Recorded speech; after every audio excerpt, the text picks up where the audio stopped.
Hey there, this is Sheryl, mental toughness coach, published author, speaker, and mother to a couple of fantastic kids who happen to be high school and college student athletes. This is chapter 4 in a parent's guide to mental toughness for teens. It's part of the video series of my ebook. And today we're going to talk about emotional control. But before we get into the content, we're going to start with a little story. There was a basketball player playing on his varsity team who didn't get to start in a game that he thought he really deserved to. So as time went on, he got more and more angry and more frustrated. The kid in front of him, he thought, was not quite as an experienced player as he was, and he felt that he really should have been in first. And he just got more and more angry and more frustrated. So what happened was he didn't understand that the coach had a clear reason why he was holding him out for a little bit. And when he did get called upon, because he was so angry and frustrated, he really could not perform well. So he ended up getting pulled out, and this really wasn't great for him, and it certainly wasn't great for his team either.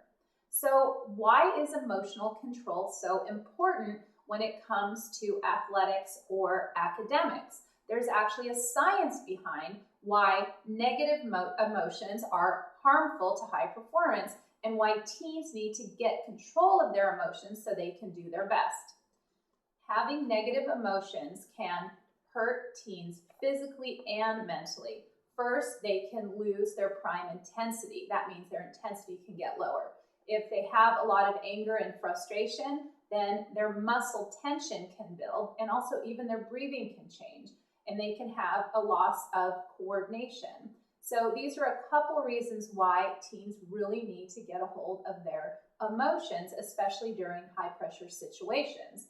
There are a couple things that parents can do to help encourage teens deal with their emotions and help them control them when they need to so they can perform their best.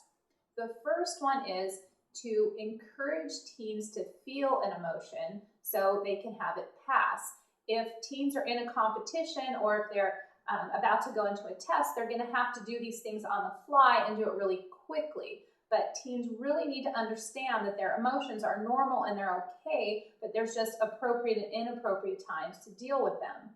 And second, it's important for parents to have empathy. So understand that what they're going through is real to them and important to them. And they should be empathetic towards what they're going through. And finally, parents can help teach teens to be resilient. So that's part of the process of feeling their emotion, encouraging them to do so, and then encouraging them to think about one or two things they have control over and how they might get better next time. So here's a parent tip. As I mentioned, it's really important for parents to encourage their teens to feel their emotion. That will eventually help them learn how to have a negative emotion pass. Also, they can help them focus then on having one or two controllables to think about in order to either have a good performance or to have a better performance next time. I appreciate you taking the time to watch this video. I encourage you to visit my website, which is at www.sherylkline.com, for access to more videos as well as an opportunity to sign up for my newsletter. There's also information on my course, which is titled A Teen Guide to Mental Toughness.